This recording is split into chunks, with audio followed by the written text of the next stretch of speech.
Dawn Hinks present as well, Bill Zoffler and Gary Persinger. Additionally, we have every member of the committee present. We do not have anybody from the public. However, we will keep our eyes out for that. We're going to open the meeting. If everybody would rise for the Pledge of Allegiance, please. I pledge allegiance to the flag of the United States of America and to the republic for which it stands, one nation, under God, indivisible, with liberty and justice for all. Okay, let's start out by looking at the agenda. Can I have, please, a motion on adopting the agenda this morning? I so move. Do I have a second? Thank you. So the agenda is to be voted on. Any opposition to it? Deborah, Yes. Deborah, for the minutes, can you just state who, I couldn't hear who did the motion. Oh, that was me, Sally. And so any opposition to the adoption of the agenda? The agenda, all in favor? Aye. Aye. So it is adopted. Has everybody reviewed the minutes that were sent out from the January 18th meeting? May I have a motion to adopt those? Motion to adopt. We have a motion. Can I have a second, please? Second motion. And all in favor of adopting the minutes as drafted? Aye. Aye. Any opposition? No opposition, the minutes are adopted. So turning to items for discussion and action, the first needed business is for us to elect a secretary for our committee. Is there anybody that is interested in doing so? I've volunteered, Deborah. And so we have a member that is willing to do so. For the record, would you, since you're virtual, state your name, please? Sure, Courtney Estes. And can we have a motion for Courtney, or is there anybody else that wishes to put their name in the hat? No, I make a motion, Courtney, to be the secretary, and thank you very much. Yes. Yes, thank you. And can we have a second on that? Second. All in favor of Courtney serving as our secretary? Aye. Aye. Any opposition? No opposition, no members of the public. Courtney is now our secretary for our committee. Thank you very much for serving in this position. And we will move on to tabs, or Roman numeral 4B, which we're going to somewhat combine with F. And I'm going to turn this first to the subcommittee and allow someone to first begin by explaining the work that's being done of the subcommittee meeting. Is it Dave that wishes to speak first on this? Yes, Bill. Deborah, I don't mean to interrupt, but could we do a quick roll call to say who's here and then who's out virtually? Yes, I had done that initially, saying that every member is, but I am happy to do so. Would everybody please go around and announce their names? Sally Silver. Deborah Goldenberg. Kelly Baxter. April Wells. And those who are virtual, if you could please identify yourselves. Courtney Mary Estes. Shapur. Liam McDermott. Dave Davis.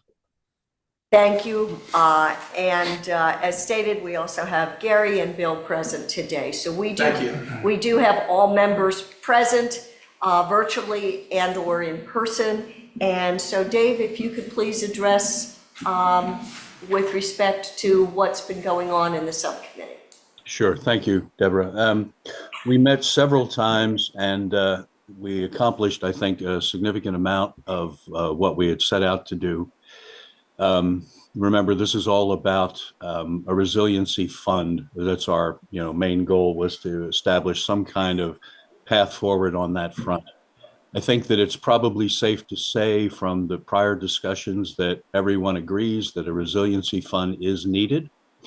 And when we started to talk about it, we realized that the first thing we needed to do was to get an understanding, a deeper understanding, I guess I should say, other than what we had already accomplished, of what the surrounding municipalities have been doing relating to resilience and sea level change and so forth.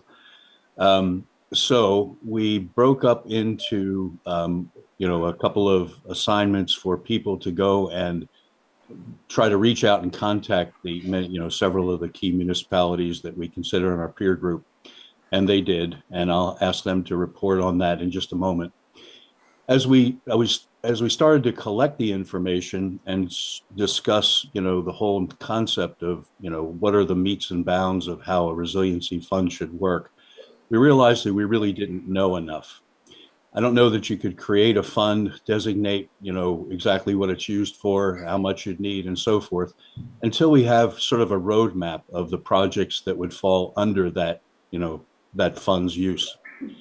So we took the information that we've gathered from the municipalities and kind of collated it together. Sally was, great in helping put it all together into one document, and we'll take a look at that through the folks in a minute. I think it's safe to say at this point, as we saw with the feedback we got from the different towns, everyone I think that we polled is using a consulting group to help them create sort of a plan for this whole effort. And I think we should consider and recommend to the council doing the same. Number of the consulting groups were identified by name in those discussions, and we could use those as at least the beginning of a list of companies to contact, put together some sort of RFP, I guess, that sort of thing. But I do think that it's really important for us to have that kind of expertise brought in from the outside to help us formulate a really, a decent plan. And then and only then, I think we'll be able to attach things like how much funding we would need, and then talk about the sources for it and how to, begin to accrue the funds for that. With that said, I think that, one of the outcomes of the meeting, I hope, will be to be able to recommend that we undertake that and push that up to the council for their consideration and further discussion. I think that's our next big step. So now let me turn it over to the folks who did all the fact finding and collected the information from the surrounding towns. It was largely done by Kelly, April, and Liam, with Sally's help in consolidating and organizing things. So why don't we go to each of them for a couple of minutes and have them kind of talk through their section of the document that everybody should have received and can view, separately. Kelly, why don't you go first, if you would, please? Okay, sure. I spoke with Amy Maresco at the town council over at Lewis, and I think she was due to speak at that the meeting. So Gary, She did. yeah, she Yes. might have some I'll more talk a current little bit about that, information, yeah. actually. But I really agree with Dave, and and you see the notes, so I won't repeat those that information. But the idea that we hire a consultant who has the expertise to gather, some of the information exists through, FEMA websites that already are out there, both government and nonprofit. And maybe there needs to be more of a vulnerability study. That might be something that comes up. But even in just presenting the information, they have a really good document that they used for the town and for the council that while they were creating the effort for Freeboard, but something similar to that's on their website. I think we shared it with amongst us. I don't know if but that's what we need, I would imagine, to spearhead the effort, share the information, and justify really to everybody, including the council, why it's necessary.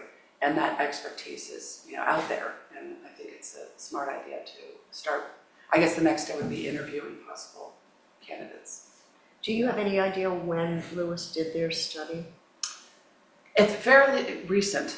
I want to say it was like 2 years ago. They had multiple town meetings about Freeboard, but that document can be, adjusted, and because it had the vulnerability study within it, for all the other arguments they make, for resiliency fund. And they were in the middle, when I spoke with her, it was about a week before the March 8th meeting, and she said she was going to speak, and they were taking their proposed resiliency fund plan to the committee, and I'm not sure how it turned out.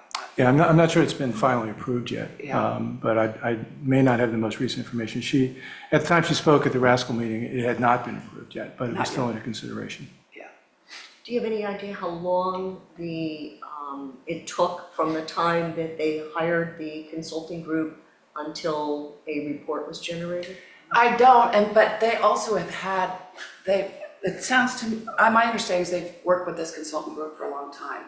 They use them for lots of different things. In fact, they even had an intern one summer through that group. So I think they use them for lots of different things. And I'm not sure how much information I wonder if the whole thing was just collected existing information or if they had to do more of a vulnerability study with this. It's an engineer, it's a consulting engineer is what you call him. So if the information already exists, I imagine it wouldn't be that long of a project. But yeah, those are good questions.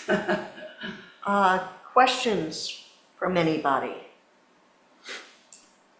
Comments? April, why don't you go next then, please? Okay, and Dave had asked me to speak a little bit to the comparisons of our bordering coastal towns. And I spoke with Fenwick and South Bethany, and both of those are probably more similar to Dewey in the number around 400 permanent residents in each. Of course, like Dewey goes up to 20,000 in the summer. And so the small core population is around 400, and all three of us have the water on, both sides and with very few steps for anyone to get to water. Compared to like Lewis, Bethany, and Rehoboth are bigger. They're in the 1,000 to 3,000 permanent residents, and they have a lot more land that's not as close to the water. So flooding, the closer you are to the water, the more dealing with flooding issues. But Dewey may have more business, more of the hotels and businesses compared to the other two, and less compared to the bigger ones that are larger. So when we're looking at funding and those types of things, that's something to consider. And Fenwick and South Bethany had similar issues, like their bulkheads and I guess you call them canals, that Dewey doesn't have as much of that. In general, I think I found, I'm sure you did too, that everybody we talked to was very helpful, very enthusiastic, giving us suggestions of things, other people to contact. So I think there's a lot of help out there. And there's a number of them have goals to work with other communities. So that's part of their plan, and there's also a number of grants and the Inland Bay programs that towns have worked with. And basically the plan guides the decisions made in the town. So like you were saying, we have all these different parts and pieces, even in Dewey, and to kind of bring them all together in the plan and what's the main problem, what are the issues, what are we currently doing, and then what, and they were saying that plan now guides their decision-making process. And also that it was very important to have people in the, commissioner, mayor, whoever's running the town to be invested in this plan and this process was very important. The one person I talked to was the mayor of South Bethany, and the other one was a recently elected commissioner. So they were very vested in the process as well as their community. They had done some surveys, and feedback from the communities indicated that this was a really important process.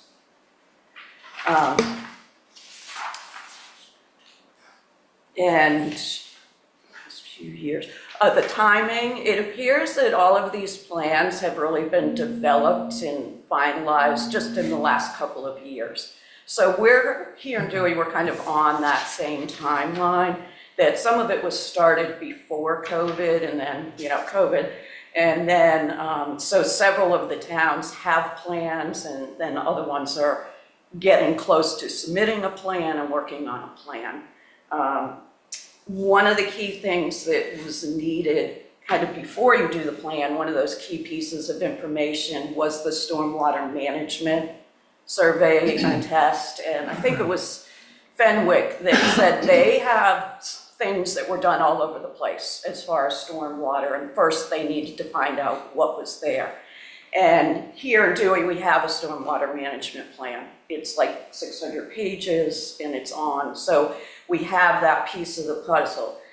They were also talking about a number of code type of things to do. And again, in Dewey, we've done a number of those code things.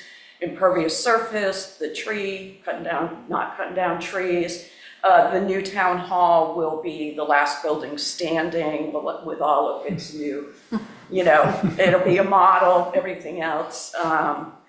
And just a number of those things we kind of already have, and bringing them all together and then deciding what's the next steps, what plans are, getting everybody on board.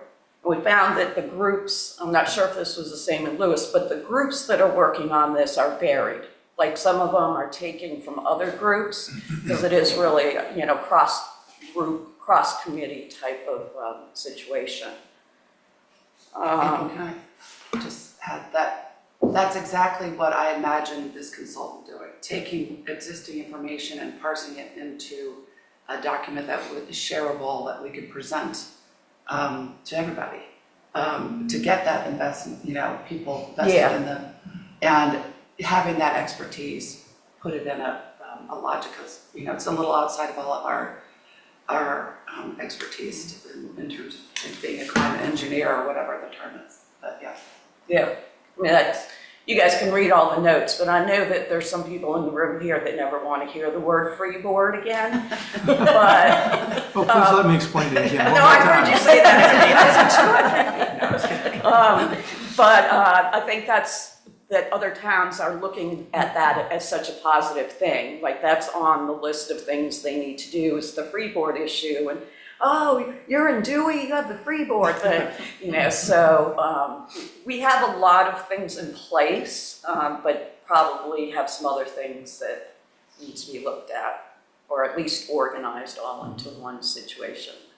Gary, do you know when the last stormwater management plan was done for Dewey? It was in its final stages when I first became a commissioner in 2016. And I think it was finally released somewhere around early 2017. That's maybe the end of 2016, but that's my recollection. So it's got a few whiskers on it at this point. I don't think we've revisited it comprehensively recently, and I don't know the extent to which the town goes back even to look at that in terms of considering new projects. So there were two studies done. One was in 2014. It was on, I believe, the stormwater management for the whole town. And then the other one was a study done on how to get the water off the streets, which included making Dagworthy Street or McKinley Street a complete street with like pavers, which was really expensive. But there are those two studies. They're both on our town webpage. And those are the last ones that were done. And when we do look at, when I first got here, we did look at that, so some of our infrastructure projects, and we looked to see what we could afford and what we couldn't. The garden, the water garden that's in front of the little store was one of those projects that came out of that study. Our current cooperation in working with the Center of the Inland Bays on a living shoreline project from Dagsworthy Street around to McKinley Street to try to stop the erosion along the bay there. And then, of course, there's the Reed Street project, which we have $1 million grant for. The Van Dyke Street project, which we have a $37,000 grant for. Those are all bay flooding projects. And then you have New Jersey Street, the Jersey Street project, which is a rain flood type of project. But there are two studies that were done. Does anybody know how frequently these studies should be done for purposes of keeping them current whether it's 5 years or 10 years or? I don't know if there's a base of experience, that you could use to point to, some sort of reasonable time period. I think municipalities take a look at this. They know the problems out there and they do a study, but I don't know that anybody has said, well, we're going to do this every 5 years or every 10 years, at least in terms of my awareness. One other thing I wanted to mention, Bill mentioned the rain garden project in front of the little store. It was sort of amusing that somebody was using that in their presentation. I saw at Rascal. They had a picture of that rain garden project. It wasn't attributed to Dewey, but they were pointing to that as an example of good things that you could do in terms of resilience. So in looking at, and I know there's other work that we're going to be discussing in just a minute, but in looking at getting the consulting company involved or a recommendation towards that, I'm wondering if that would necessarily mean that they would include whether or not the stormwater management plan would need to be updated. Any thoughts on that? It might. I mean, it's a matter of, what we consider to be the scope and what we put into the RFP or whatever means we use. But just a quick point to add to what Bill was talking about, all of the rework of the stormwater and the systems, underground in town, that all fits into that, category as well. And plenty of work has been done. Bill, what are we, like 80% of the way through all of that work in town at this point, you think? So relining all the stormwater pipes in town that needed to be done, that has been completed. Yep. So we've done a lot in, kind of looking at it in little bits and pieces, but there is this overall umbrella approach I think we need to take in a top-down fashion with the help of the consultant. Both Kelly and April have talked to the towns. Actually, Liam did a little bit of a different look. Liam, do you want to talk about that? Yeah, sure.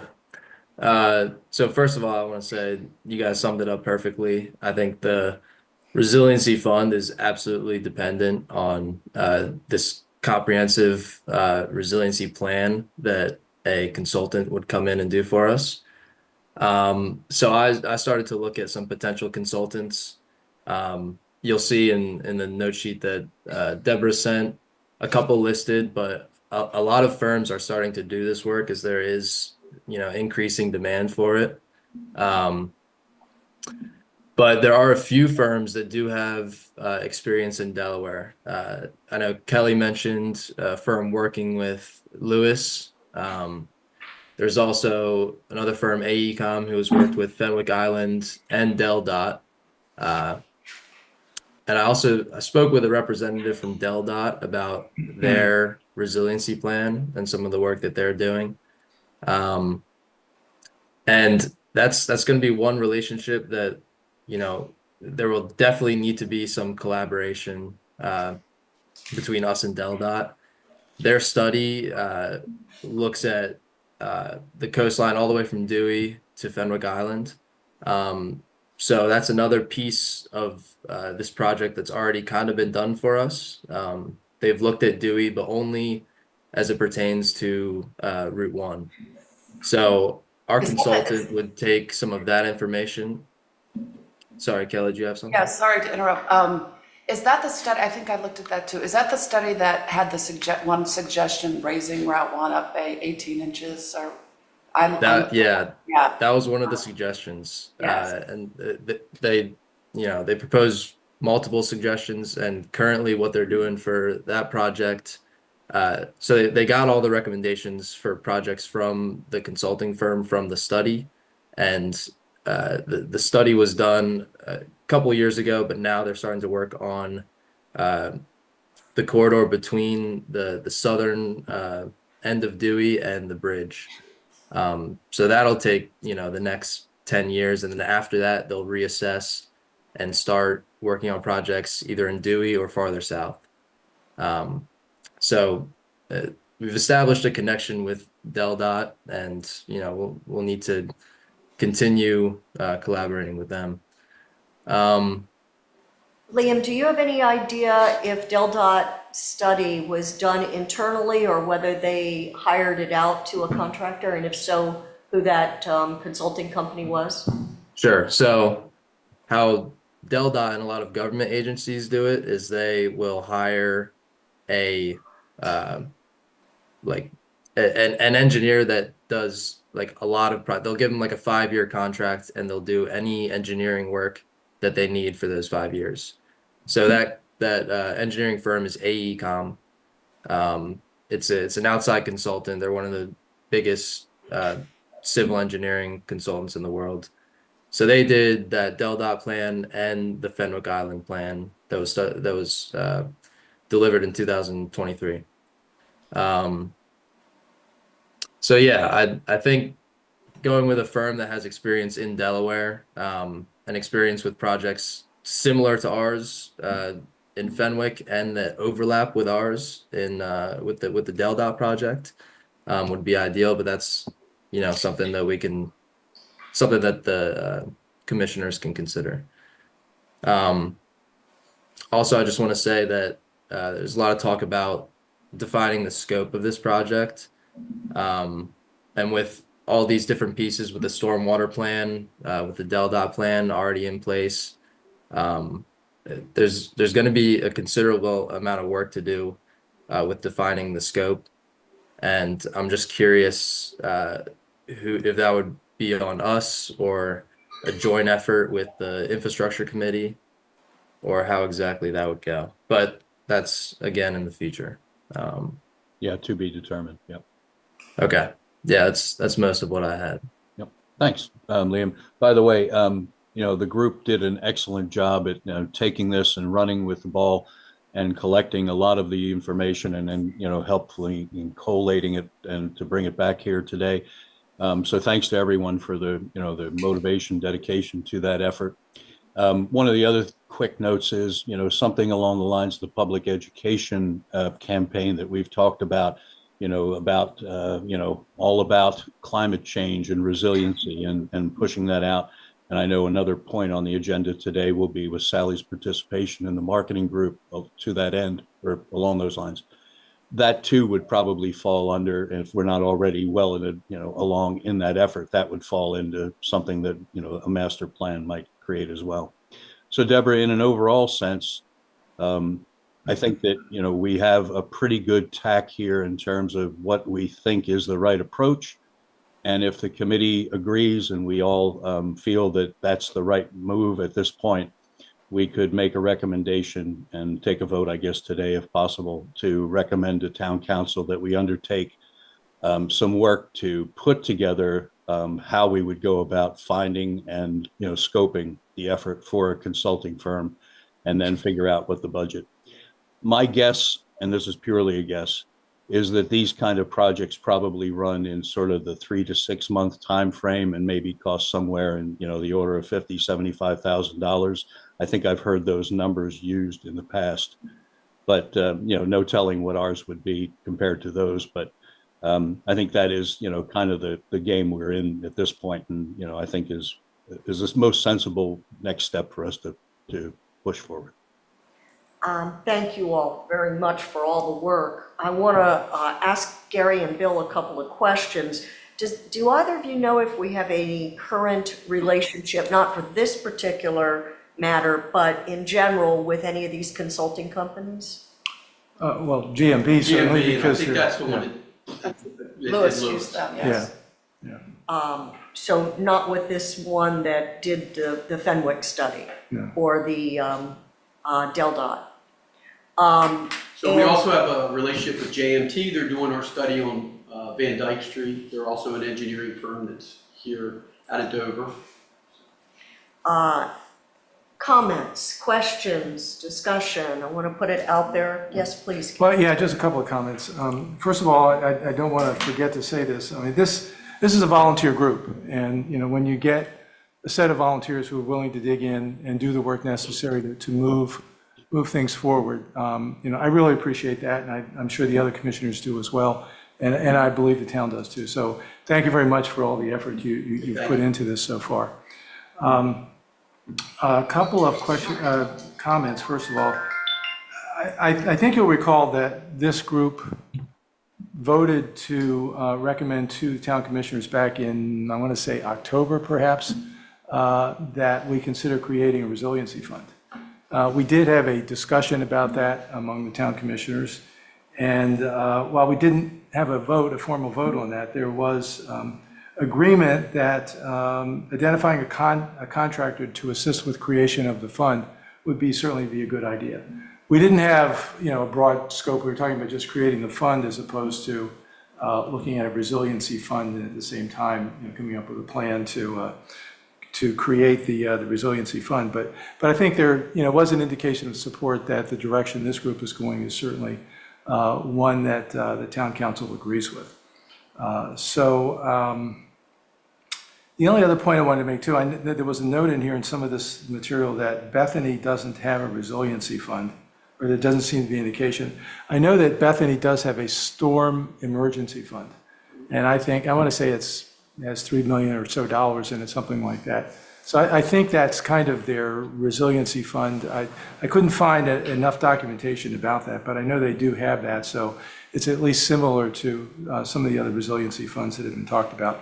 I've got some additional comments that I'll make when we talk about the Rascal presentation. I had Bethany, and we didn't have a lot of time to contact people, so I agree with what you say, but they do have a number of projects related to the resiliency concept. They have a lot of the pieces in place, kind of like we do, but I had not actually talked to someone, and I can continue to pursue that, but we didn't have enough time before all the documentation for the meeting needed to get in. Right. Would the consulting company or for these other towns, did it make recommendations as to how to fund this this overall, or was that just left to the brick grant came up, building resiliency and infrastructure. And communities or something and like communities. that. So brick came up as a big possibility for the plan, for funding the plan and paying for that part of it. And it looked like they were still either waiting to hear or, that was still up in the air, and there is some other grant funding through the inland bays. And I'm not sure if they discussed that more at Rascal, but there was some funding. Not sure where that funding's going to be moving forward. Yeah, Lewis had some ideas, very specific ideas about how to fund, but I don't know if those ideas came from themselves or from the consultant. I mean, one of the main things the starting points is having a consultant tell us what a number should be, and us being able to justify that number. 5 million in Lewis, and then they can say why. I think that's going to be the first big step.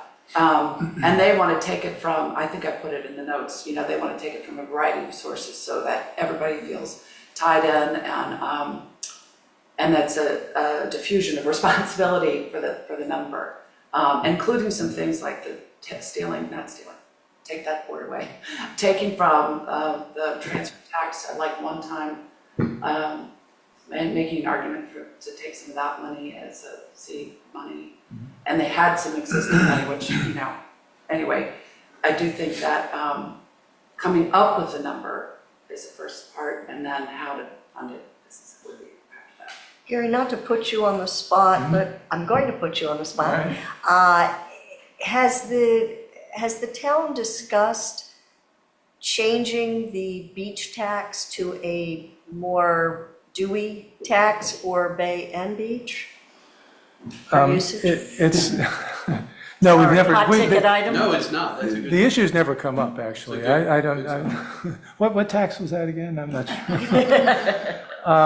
It's always an issue that gets talked about. How we have had quite a number of beach replenishment projects, none of which we've had to contribute any money to. We've been able to rely on state funds and mostly the Army Corps of Engineers to support those projects. What will happen in the future, is anybody's guess. As far as we know, there's still seems to be commitment from the state, and certainly recognizing the kind of economic engine that all of the beach communities represent. that there's value in continuing to replenish the beach.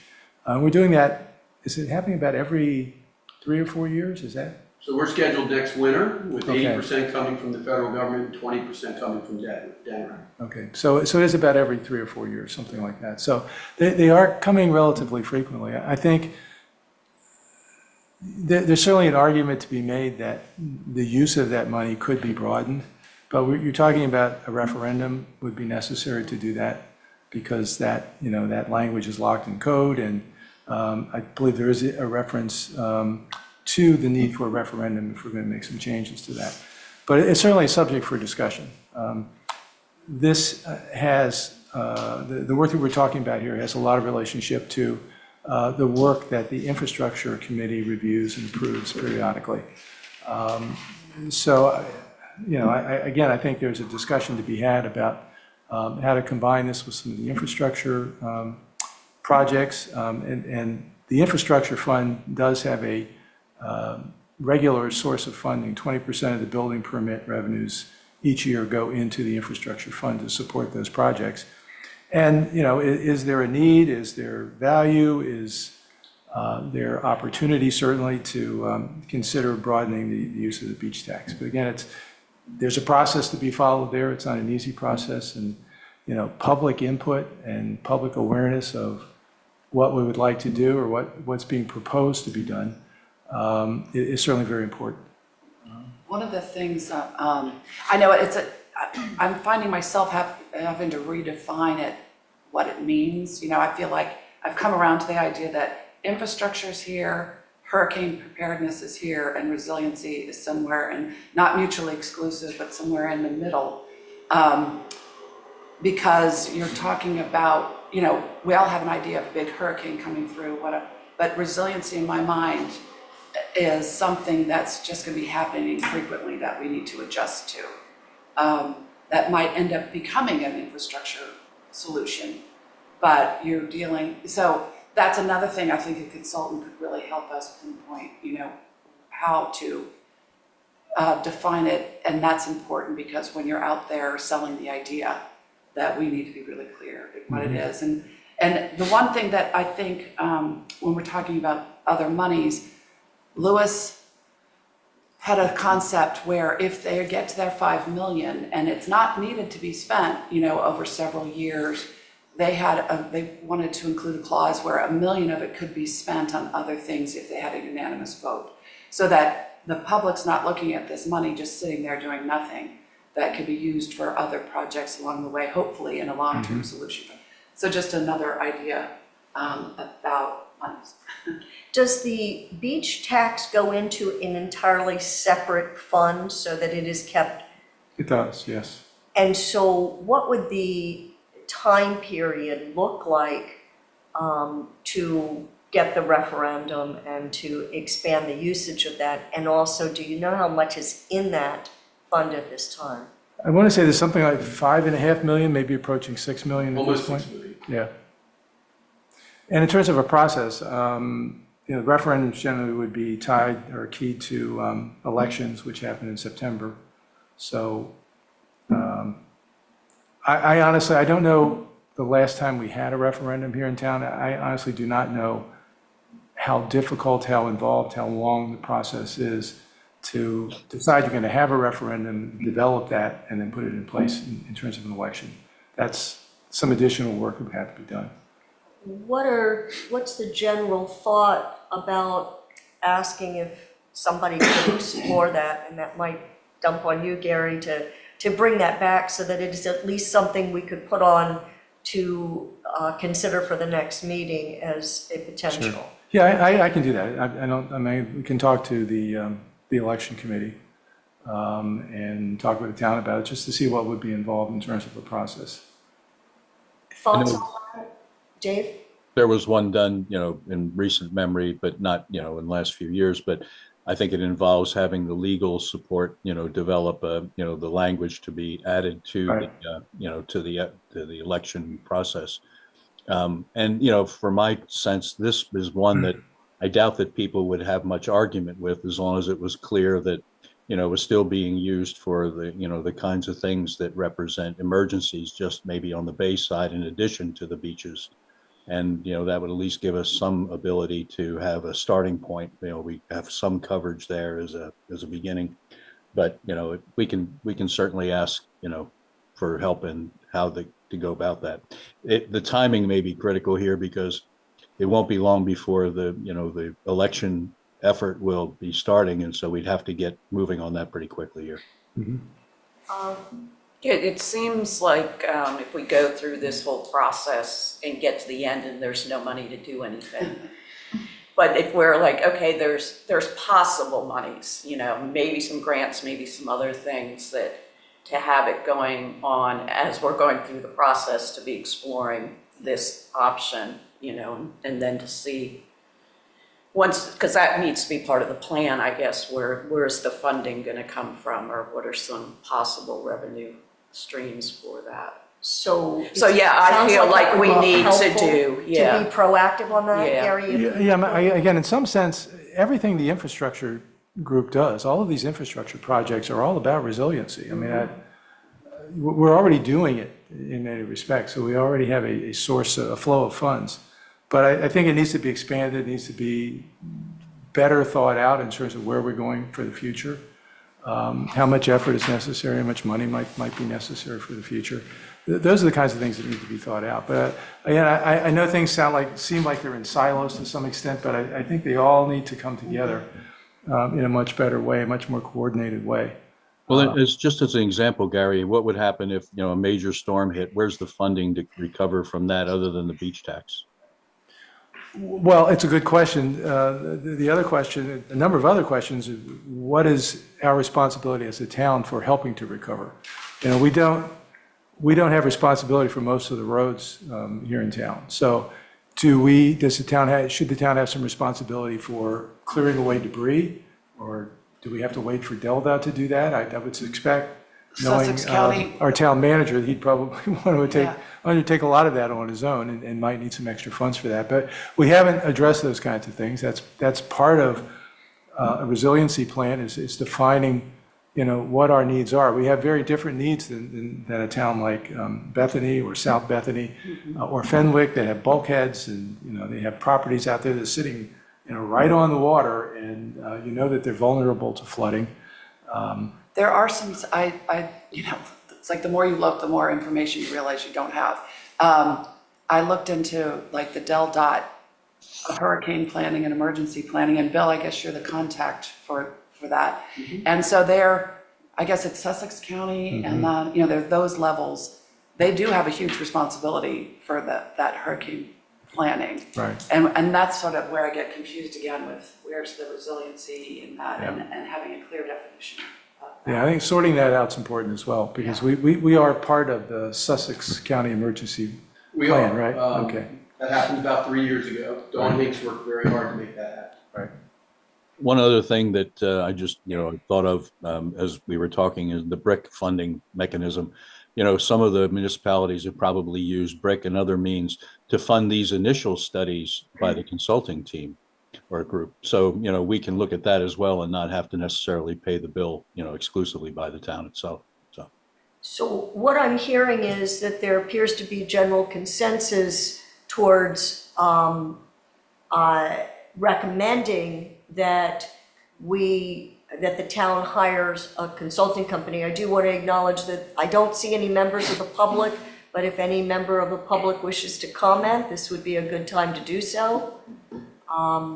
Having not seen anybody from the public and nobody present in person or virtually, I'd like to bring to a vote and looking for a motion to recommend that the town consider hiring a consulting company for this purpose.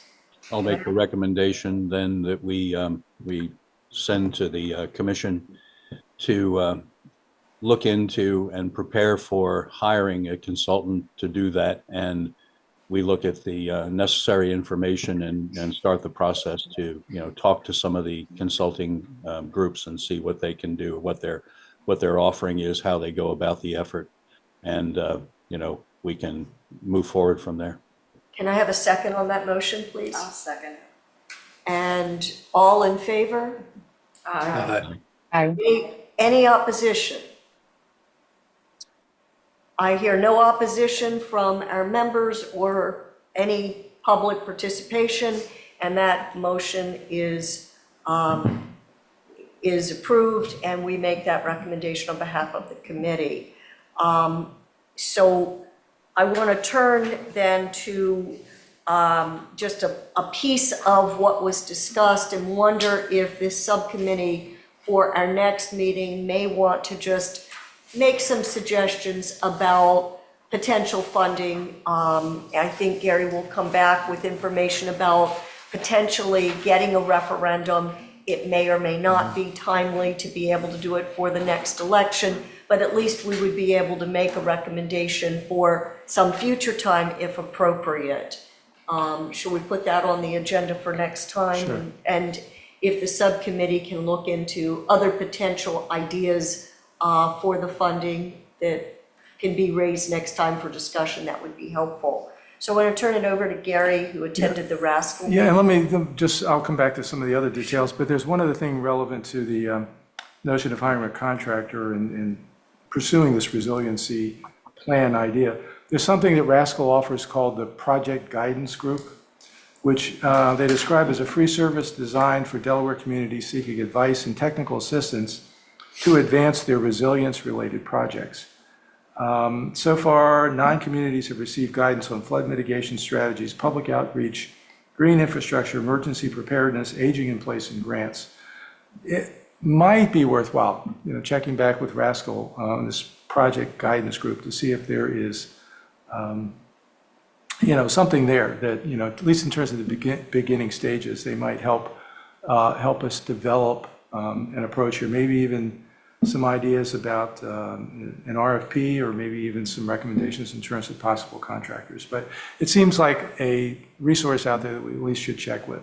And do you have as we move contact forward. information? I don't, but certainly just some of the, Danielle Swallow is one of the people who is one of the primary contacts. It might be worthwhile getting in touch with her. Is there Just to see if this somebody that project can- guidance group may have something useful. One of you that is on this committee, did you all, one of you want to take that on? I can do that. Thank you. And do you want as well the BRIC, to look into the BRIC grant that we were talking about earlier? Yeah, there is some familiarity at town with brick grants. I mean, we So we're applied for working on some, a brick right? grant right now, possibly for a generator for the new town hall. It is a long process.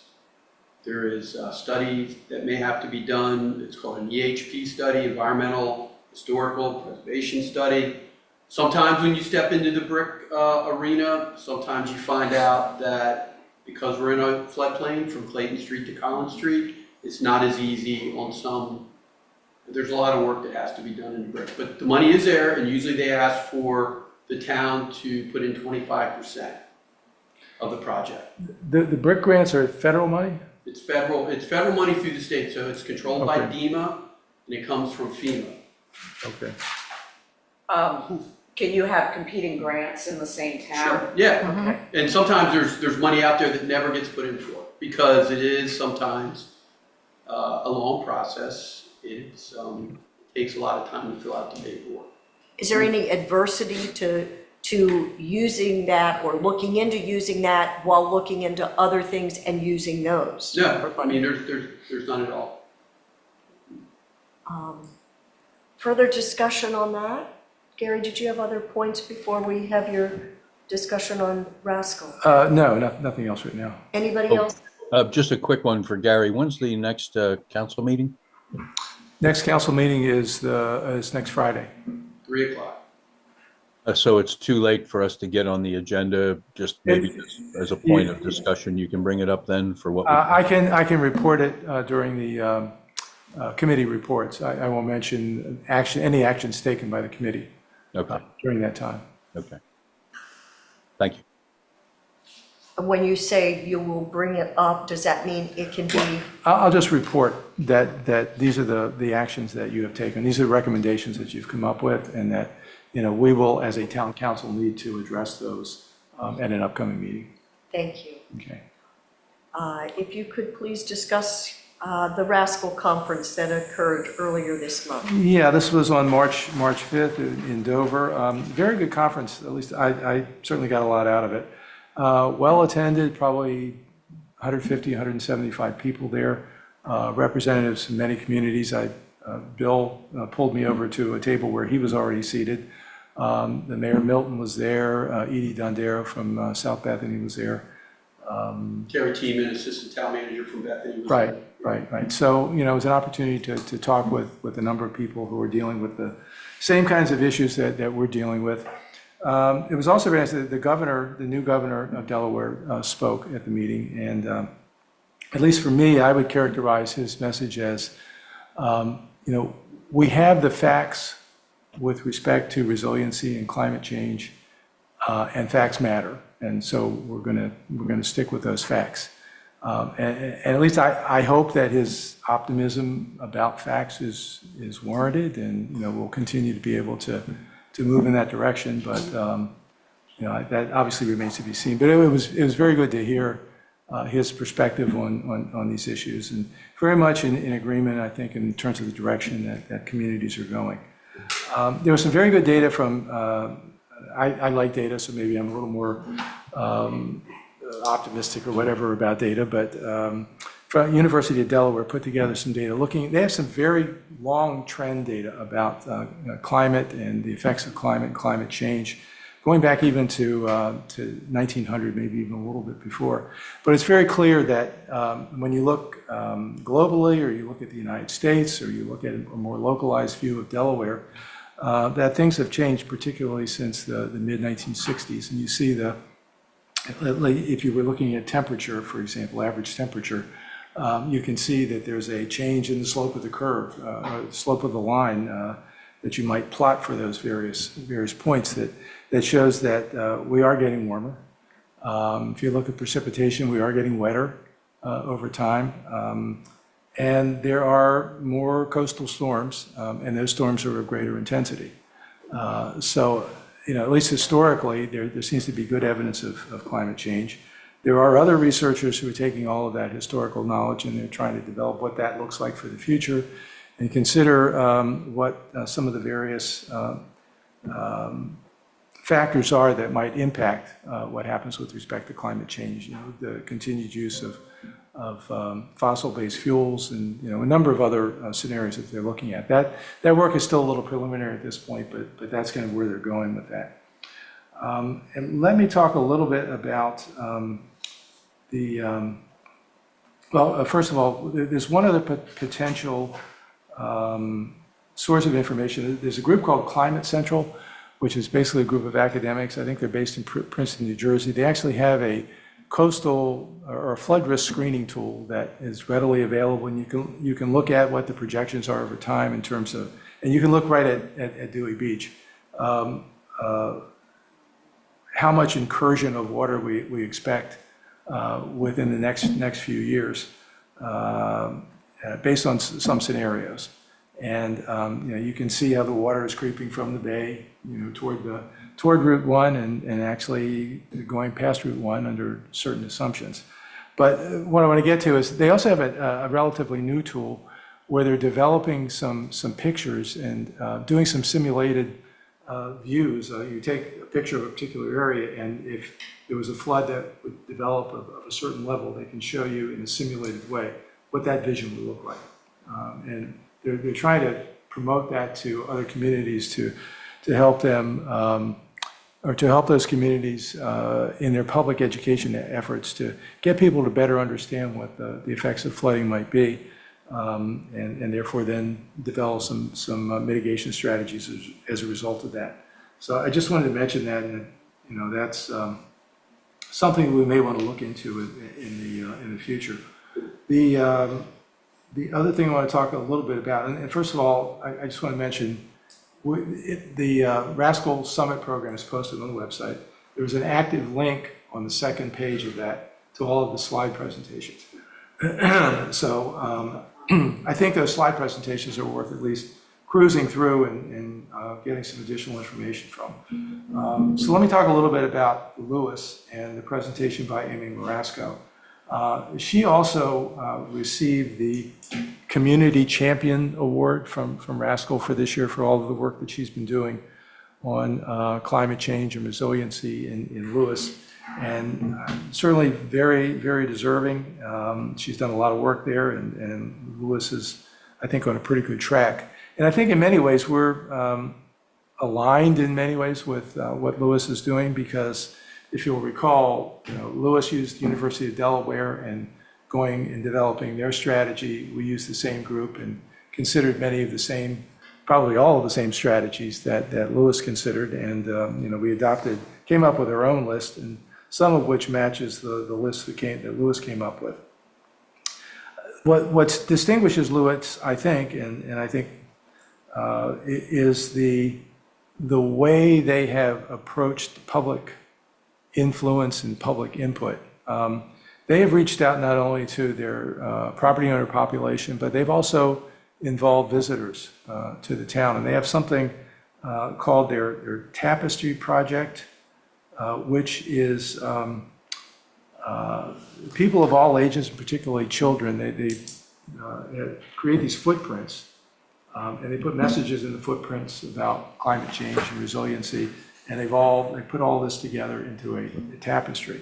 And this has been kind of a symbol for the whole resilience effort that Lewis has undertaken. The other thing that Can I just add one thing? When I spoke with her, she mentioned that in terms of funding, there was their fund, that they wanted to tap into the tourists as well, that they have a responsibility towards the resiliency fund also. Right. And they have added to that. One of the other things they have done is they developed a video, and they have it, and it's particularly oriented toward the younger generation. They have kids on there that are interviewed on camera who are saying, adults, in essence, adults, you guys have to make some hard decisions out there. This is the environment that's going to come to us in the years to come. We're going to be responsible for it. We're going to be subject to the effects of that environment. And so you guys need to make some hard decisions.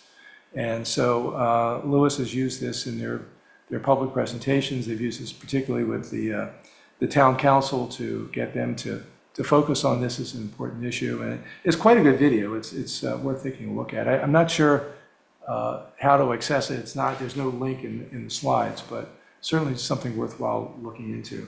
I don't know, at some point, maybe even this group might want to see a presentation of that.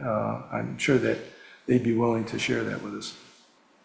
A lot of what they did initially was related to getting an increase in their freeboard, and they did get that done within the last year or so. And as everybody's aware, we've made our own strides with respect to freeboard, and had the voluntary increase in freeboard approved at the last town council meeting. So, if you want to go a little above, if you want to go up to a foot above the mandatory freeboard, you can get a corresponding foot increase in the height of the building that you're putting up. I think that that's really what I wanted to say about Lewis. Again, they've reached out very broadly to the public. I don't think we've ever talked about reaching out to the part of the public that visits to it. I don't know how we do that. I know we tried to do something like that in our last comprehensive plan. We did a survey, and we had survey forms out at all the local businesses asking them for input about some of our comprehensive plan issues. And, we got some response. It wasn't overwhelming. But there may be some other strategies at this point for broadening the population of people that we talk to. So I'll stop there. If maybe there's some other questions. I think there's some other interesting presentations there, but I think that's the most relevant to this group. So reaching out to the public has not been something in terms of making it aware that I think we've explored substantially.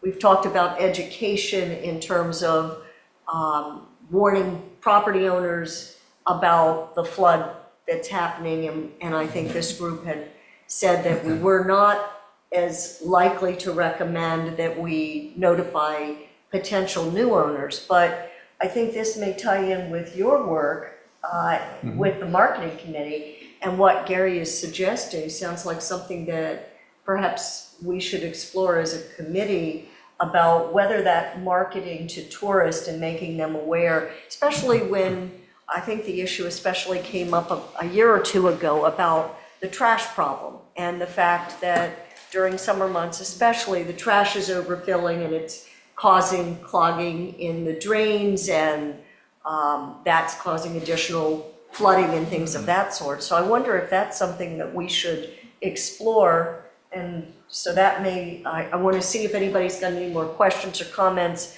about what Gary has shared before that we turn it over to Sally, who perhaps can best speak on The that. only thing I would add is that it sounded like they had a bunch of town halls, and some of them sounded like they might have been a little controversial or a little heated. But they worked, I think that's why they continued to do it until they got to a point where they felt that everybody was on board, which I respect. In Lewis. In Lewis, yeah. Yeah, I forget exactly what their concept was, but it wasn't the kind of the standard town hall that we have normally had in the past, but it was kind of almost a moving town hall, or it was a more expansive idea. I have to go back and maybe look at some of the slides and notes again to see exactly, but it was a somewhat different concept to get broader participation in the town hall. And Amy, said that she picked a couple of people who were on the opposite side of the view and, had them participate intentionally so that, So anyway, she was easy to talk to and very willing, so if we decide to explore that. And I've found that when you use certain terminology, people get a little more upset. When you say, it's flooding, the water, even on sunny day flooding, or that one we had like Halloween a couple of years ago, where I was above my knees on water on McKinley, that the terminology climate change sometimes just offends people. Trigger warning. Yeah, it triggers, and I work on that a lot in my own brain, because but you thinking about the terminology and that people are coming to Dewey, this is their fun place, whether they're an owner or a visitor, this is their happy place to relax and not worry about anything, and then somehow getting them to be motivated to buy into what needs to be done as far as resiliency. That's where I struggle, even just with my neighbors and such, that, whether it's parking or the streets flooding, people don't want to have to worry about any of that. Is that an issue that we think the committee should to look into and then come back with some recommendations on educating tourists as well as the property owners regarding being more mindful of their actions as it impacts the overall problems that we are facing? Thoughts on that? My thought is we need to also be working with the business community, because they're actually our best conduit, I think, to a lot of the tourists that come into town. And I've thought a lot about this over the past few weeks, and I think that the business community in Dewey really needs to be at the top of our list in terms of who we talk to and, in terms of what we want to do, what we're hoping to do, and we need to get them on board. I'm on the agenda, but I spoke with Meg Laird of the manager of the Starboard, so I can wait. It's on the agenda. Yeah. So we'll turn and make sure that you're well heard on that. And I just made that comment for something for people to keep in their mind as we're moving forward, that there are a number of people that are just even opposed to the term climate change. That's a good point, though, Just to because keep it's it a on very mind. real point, and a lot of money has been spent over the past 2 decades to try to find a way to neutralize that, the I think it engenders, climate change engenders a sense that we're helpless. We can't possibly do anything about something as big as climate change. Well, we changed it from global warming, Yeah. right? Because that was offensive to people, and so when climate change, and, you know, if we just call it Dewey's flooding. Flooding. Right, Yeah, Amy, Lewis- storm resiliency, and, you know, those types of terms versus climate change. Amy from Lewis brought up the same issue, and she said she's moving to the term a lot more often to say environmental stewardship, which I'm not, that might trigger the same. Environmental. Well, You know, I think when we it's- need to keep in mind that culturally, Dewey is, in terms of the summer population, which is when, you know, we have the largest population, it's culturally, it's a different group of people, I Right. think, than what you Yeah. find in Lewis. Oh, should we form a subcommittee to come back at the next meeting and make some recommendations on this? What are your thoughts? I think that's a great idea, and I would be glad to be on the subcommittee. As somebody who's only there in the summer, I think there is something about getting the folks that come down in the summer to really think about keeping Dewey as a special place, right? And the family that's there for a week thinking about, you know, what can they do? And we don't have to say climate change, we don't have to say any of the buzzwords, but it's just keeping the town for generations to come. And it's like, with the property owners, you can call it protecting your investment, you know, Yeah. but with the visitors, they don't have that same buy-in. So yeah, it is a different message. It's not unreasonable to even think about changing the name of this committee. You know, every time I tell my wife, I say, I'm going to the Climate Change Committee, she says, what are you all going to change? So who would, I would. how would that name get changed? You can just kick it around and make a recommendation and to the town council, and, you know, we can, So I'm going to Can make a change. suggest that we form a subcommittee to consider how we might educate tourists and make them more mindful of their actions. And in that, we can explore these trigger words. And I would ask that if you believe the name of the committee should be considered to be modified, that perhaps some recommendations on that. What are your thoughts? Would that, If I may? please? Could this fall under the work that Sally's going to be doing with the marketing committee and under the umbrella of a public awareness campaign? Well, you're one step ahead of me, so thank you. I was going to ask if Sally would take this on and who would work with her. Because I do think that's exactly where it would go. Sally, I'll work with you. Thank you. I would as well.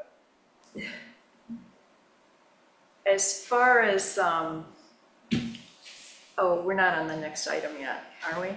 Not yet. Is there anybody else? Did you want to be on the committee as well? I'm good with letting other people do Okay. that. I don't want to bias them with my own. Okay, so is there any more comment about what Gary has shared or questions on that from our members? I don't see any member of the public, either present or virtually, to be heard from, but this would be a good time were those comments wishing to be shared. Any other comment on that? So I thank the three of you for taking that issue on, and we'll look forward to adding that to our agenda for next time. So I'm going to turn it over to Sally regarding her work as, I'm going to call you the liaison, and ask you to address that. I have a please. very short report to make. I heard in early February that I was approved by the town council to also sit on the marketing committee. And I realized a week or so ago that I really hadn't heard anything about meetings. I went on the website, there's no meeting on the schedule. So I emailed Paul Bauer, and he got back to me and said, that's correct, we don't have any meetings set up because we don't have a committee chair for marketing. So there won't be any planned meetings until such time as there's a person willing to serve as the committee chair. Gary, can you address what's being done on that?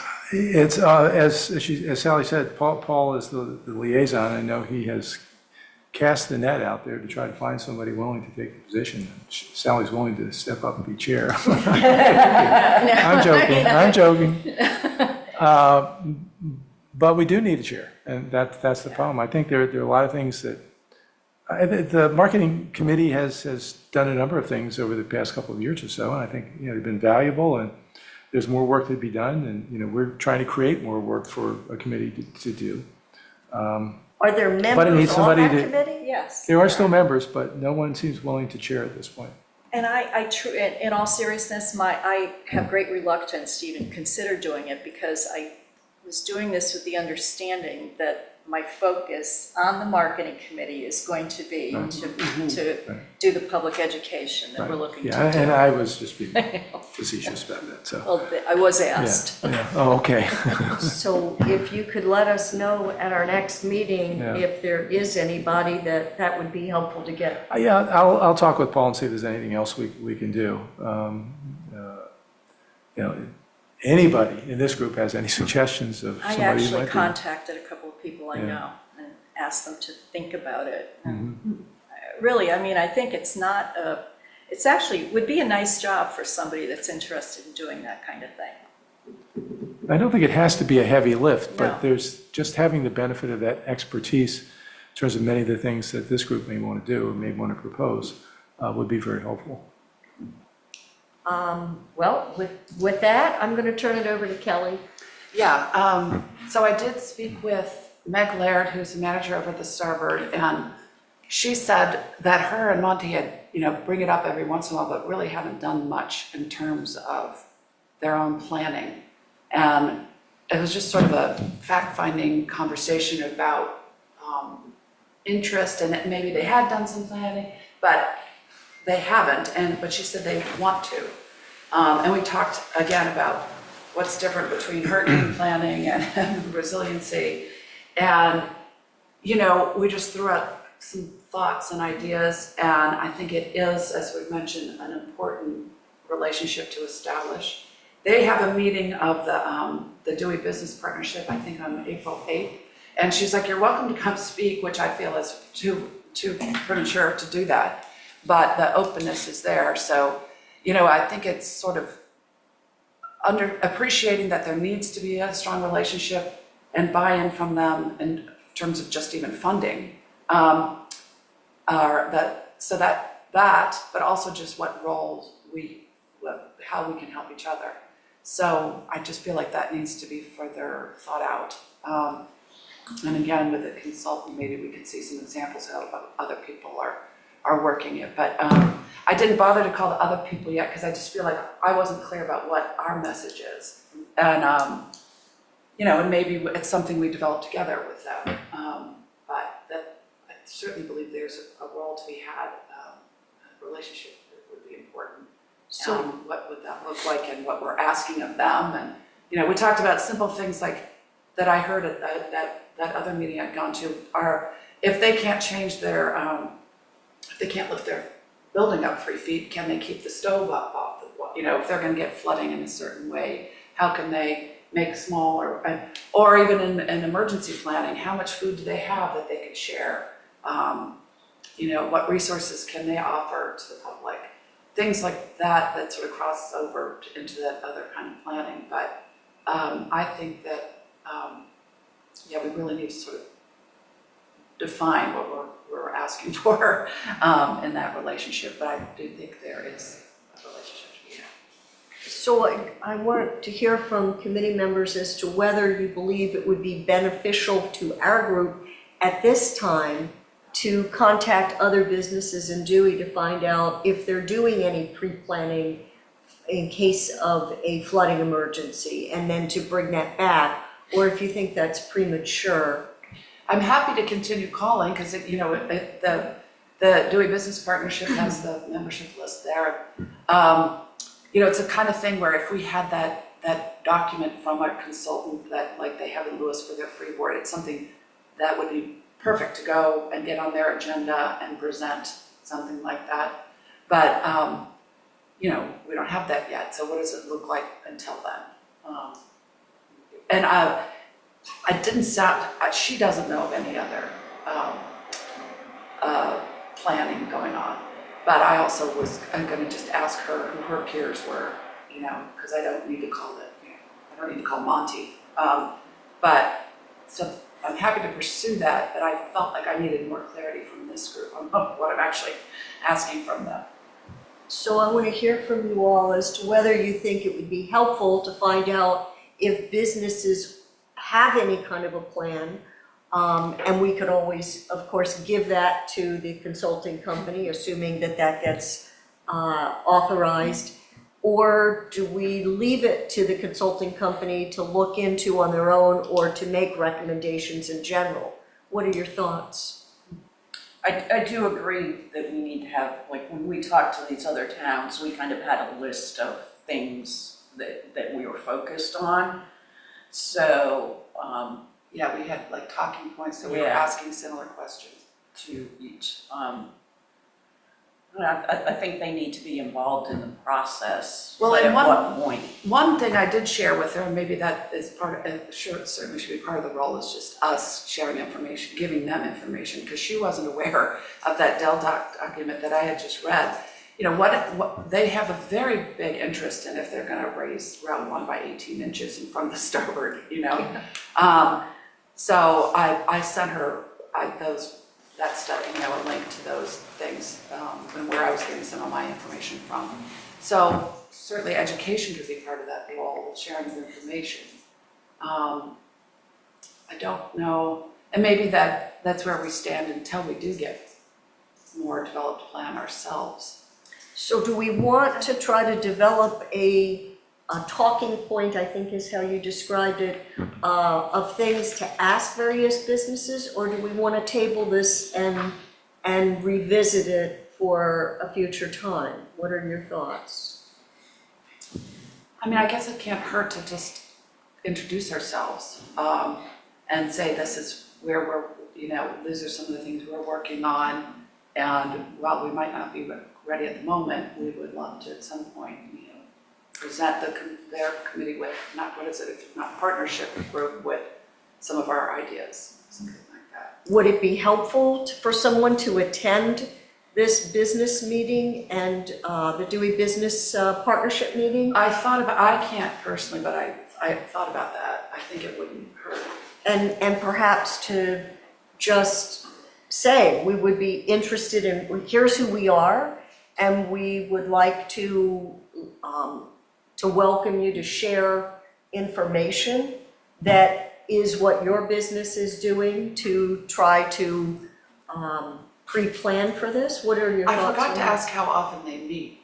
You They said meet that- twice a year, So in the it's not fall that and in the often. spring. Yeah, and I think she said Janine Steve. Stevens is organizing it, so I actually leave town, the next day, so I'm not available. It's a Tuesday. Yeah. So it says their next meeting is Monday, April 14th at 4:30 at the The Hyatt. date runs. Okay. April 14th at 4:30 at the Hyatt. Yeah, it'd be- So It's a Monday. what I'm hearing is that maybe we have somebody show up. So we'll, at the conclusion of this meeting, I'll explore that and at least introduce ourselves, explain that this is what we're looking into and that we would like your feedback and that we're collecting information to I would- better understand. Yeah, I would certainly call Janine beforehand. and What's her ask- name? Janine Stevens, the mayor's wife. And just see if she thinks it's a good idea. Maggie had suggested it, but I didn't take it any further because I knew I couldn't go, but also I wasn't sure if we were prepared to do that. Yeah, my thinking on it is, although it's always helpful to get more information, this is such a multifaceted, multi-layered issue that affects every aspect of Dewey, every part of, the businesses, the owners. I tend to think that, we should tread carefully until such time as we've had a very clear message. Yeah. So you feel it would be premature to introduce ourselves at this time and gather more? Well, I think introducing ourselves would be fine, and, letting people know this is what We we're gonna be exist, looking yeah. into, and, we are here to help you in any way we can, obviously, in the long run. And, to say to them, anything you'd like to share with us would be great, we'd be very interested in knowing. But I think that's as far as I would probably take it. Well, right, you don't want them to be thinking we're gonna ask them for a lot of things. Yeah.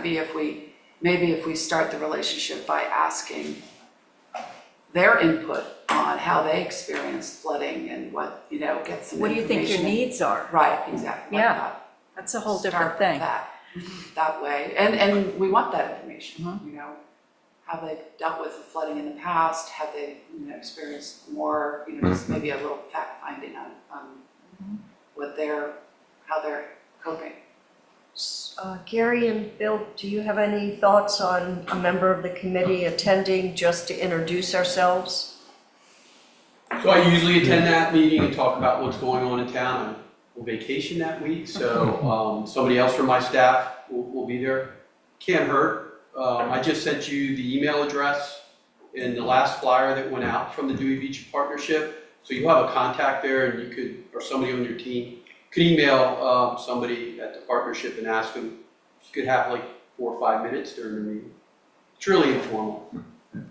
I don't think it hurts at all. I think, just letting the members of the partnership know that the committee exists and what some of the issues are that you're dealing with and kind of the direction that we're going, just so that they're aware of it. And if they have any suggestions, any input that they'd like to provide, the committee would certainly welcome that. So I don't have my calendar updated for that, but I'll look into whether or not I can attend for that and make just a brief introduction. Yeah. And I would be happy to contact, each of the individual businesses with maybe those 3 or 4 questions I would just sort of said, how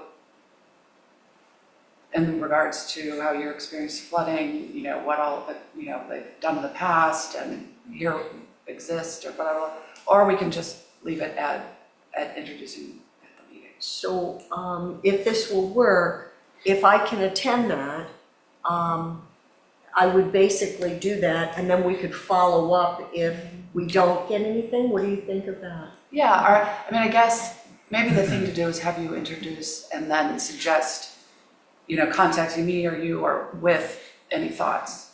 Or you could say I'll follow up. I'm happy to do that too. But Okay. Either way, Perfect. just sort of developing the lines of communication and begin the relationship. I think that's really the short-term goal. Yeah. Other comments or? I would be happy to go with if you're gonna go and talk, just to support. Great, thank you.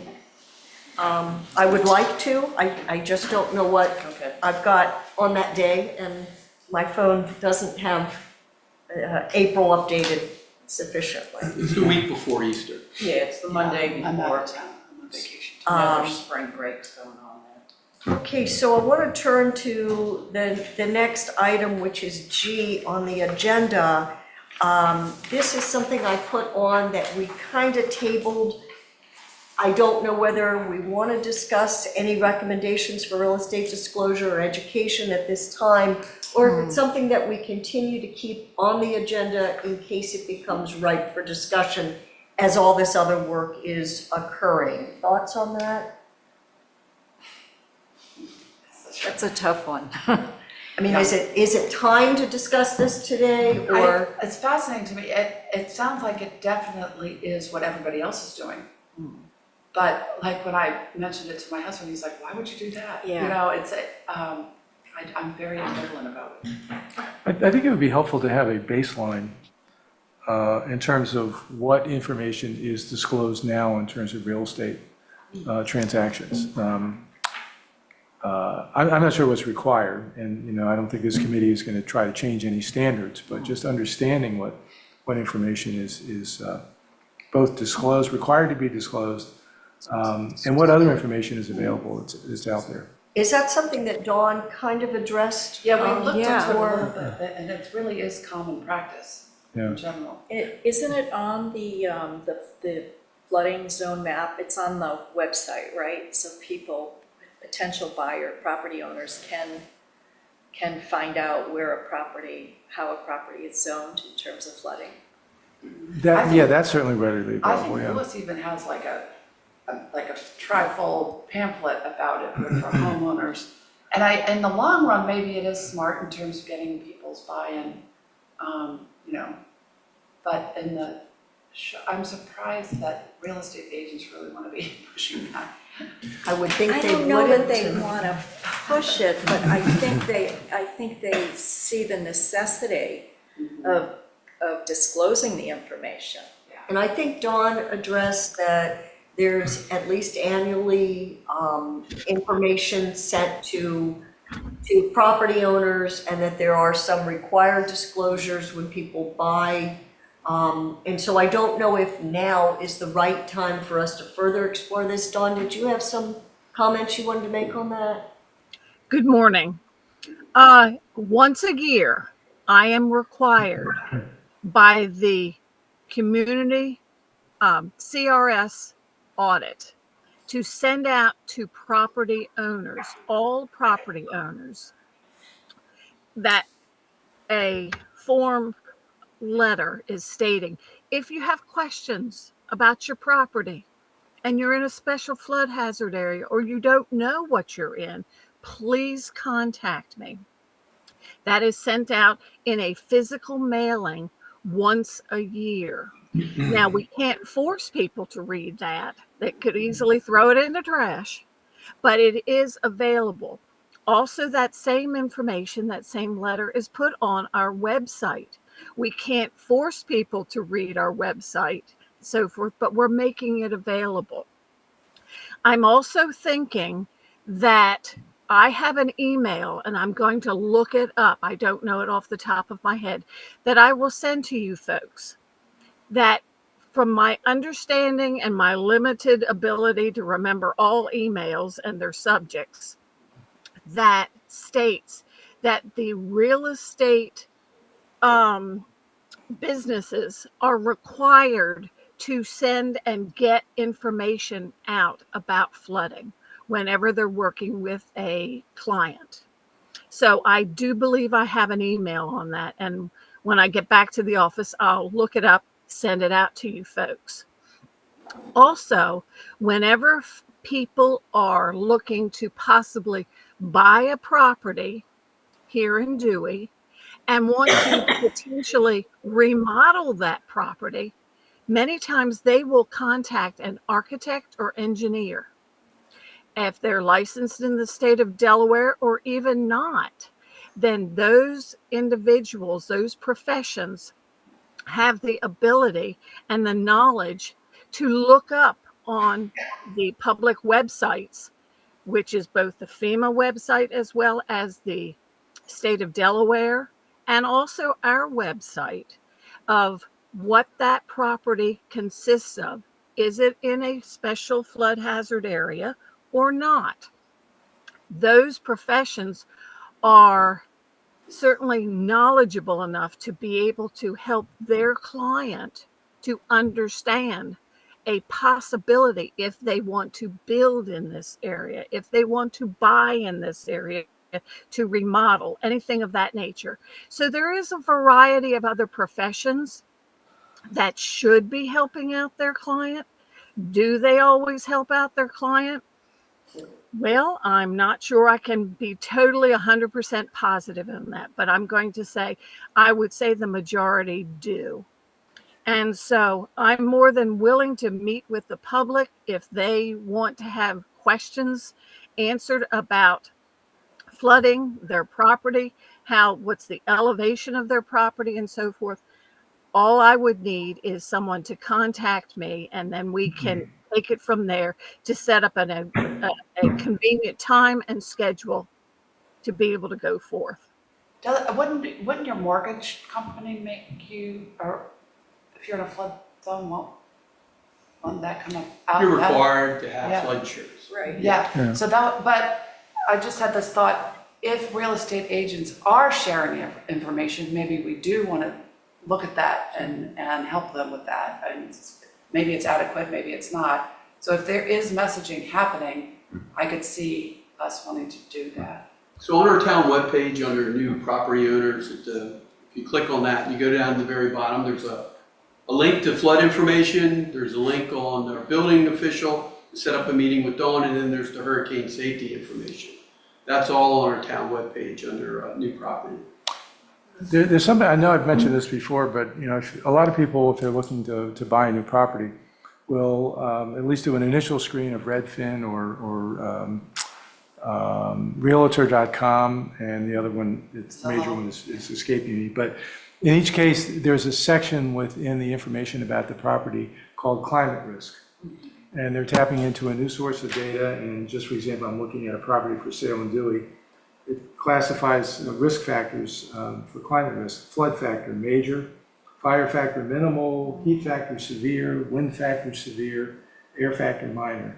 But within flood factor, there is a graph that characterizes the probability of flooding. This is not necessarily flooding that reaches the level of FEMA, but this is just any flood water. So that, say, over 30 years, there's a 53% chance that that property is going to have flooding. Over 10 years, it's 14%. So, you know, I just think we should be aware and know that this is also information that people have available to them. And I think that's going to become more prevalent, you know, in time to come. So, So just want to be maybe aware of there's that. some value in like massaging the message in a way that, you know, promotes our activity and, So I'm going to suggest that perhaps I mean, the information is available. Yeah. To what extent we want to spoon feed or force spoon feed people is another issue. And I'm wondering if, in light of all that's currently there and the other work that our committee's already doing, we may want to wait until the marketing committee gets a chairperson, and then we explore it and keep this on future agendas. Thoughts on that? I think that's a good strategy. Does that work for everybody? Anybody opposed I to might that? ask my realtor friend what they're doing, just out of curiosity, but. There is some disclosure, I think, by sellers required in terms of flooding. I don't know what it is, though. So I'm going to table this one and keep it on future agendas, and we won't actively work on it, but we will revisit it when that becomes appropriate. Does that seem like a good course? Okay, so Yes. our last item on here is perhaps similar to G, in the sense that this may be a point that we continue to carry but not actively do anything with, and that is whether we create an ordinance. I think Gary was looking into that with a former member. I don't know Yeah. whether more has occurred or whether now is the time. We really didn't find anything in terms of an example of such an ordinance. There's work to be done. If we were to try to create something like that, you'd have to know what the interaction is with the Sussex County's emergency management plan. And I think I would agree. I think this is something that could be put aside for right now. And perhaps it would be best to wait until we see what happens if the consulting company is authorized by the town, and Yeah, maybe that would be addressed as part of that. yeah. Any thoughts on that? Are we good with tabling that? Yes. Are there any other points that anybody wishes to be considered on the next, at the next meeting to be added to the agenda? I do want to note again that I do not see any members of the public virtually or in person, but now would be a good time for public comment should anybody wish to do so. Any additional subjects that anybody wants to bring up to be considered for our next meeting? No. Could I just make a comment Please. that if the folks on the committee could just go to our town webpage and under projects, which is in the bottom right corner, it's got a picture of like the sidewalk in front of the Starboard, because that's one of the projects that's being worked on. If you go to that, and then you go down a little further, once you're at projects, and you go to the project media folder. There's the flood mitigation plan that was done some time ago, and then the stormwater plan. They're both on there, they're very big files, as somebody had said, like 600 pages, right? They're very big, but I would suggest you look at those and then determine, do we need a consultant? Do those need to be updated? What needs to be updated? A lot of the work that, that Dewey has done is beyond some of the other towns. We're right there with Lewis, as Commissioner Persinger said. You know, going to FEMA +2 and now FEMA with the option to 3 is huge compared to a lot of the other towns. Remember, Rehoboth really doesn't have any of their town in a 100-year flood zone either. Yeah. Whereas we do. We have a large majority of our business and homes in that. But the commissioners have done a really good job, and the public and the committees, planning and zoning, have done a really good job on addressing flooding in the town. And if you think about it, you already have a resiliency fund sitting there. If you go forward with having a referendum, you already have money set aside every year going to the beach replenishment. So you wouldn't have to go out and tell folks that, hey, we're gonna, you know, somehow tax this or tax that. You already have that in place with the beach replenishment fund every year. So really the hurdle would be changing the charter, I guess, with Yeah, I can't remember if it's with just a the code or referendum the charters or are code or also- charter, whatever it may be, Kate. So really you have the ability already to have that funding right there. It's just a matter of changing our language for in the town to use that. And is that something that you're suggesting that the consulting company would aid, or you're saying that it's there without that need? Well, what I'm saying is the consultant company, after you look at those two folders, you make a decision whether it's something that we feel that as a committee we could update with the infrastructure committee, or we need to bring JMT or GMB in to look at that and to update it. But I think your funding's already there. It's a matter of just getting access to the money. So in looking at that, it sounds like when we discussed that Gary could look into what would need to be done to change the name or purpose of at least the beach replenishment fund, that would be something that we will further explore. Does that? Yeah, I mean, I think I agreed to do that, to see what the process would I mean, look like. and back to the consultant, you know, I'd be really curious to say, what should the number be? And how do we justify that? And how is it different from our infrastructure money? I don't think you'd necessarily know how to quantify that until you know the scope of the series of projects we want to attack. And I think, Bill, I agree, we've made a lot of strides in town on various fronts, but I do think there's a larger problem afoot here that, you know, isn't necessarily handled by a fund that contains $5.5, $6 million just for the beach side. Yeah, I think there's a bigger scope here we have to probably at least, you know, identify. So are there any other items that anybody wants to raise for consideration for our next meeting? I just have a question for Bill. You said there were 2 project folders to look at. I Yes. see one. What was the second one? I see the stormwater plan. Yeah, there's a stormwater plan, and then there should be one under flood mitigation. Okay, got it. Thanks. And if those don't answer your questions, you can always email. Thank you. Yeah. I want to thank everybody for all the work that they've done to bring all the information to today's meeting. And with no other comments, Is there anybody that wants to comment? and that's why I was just going to ask if there's any other comments from our committee. No members of the public are here in person or virtually to comment, but now would be a good time for anybody else that wants to discuss anything that we haven't already discussed. Seeing nobody wishing to share additional information, can I have a motion to adjourn, please?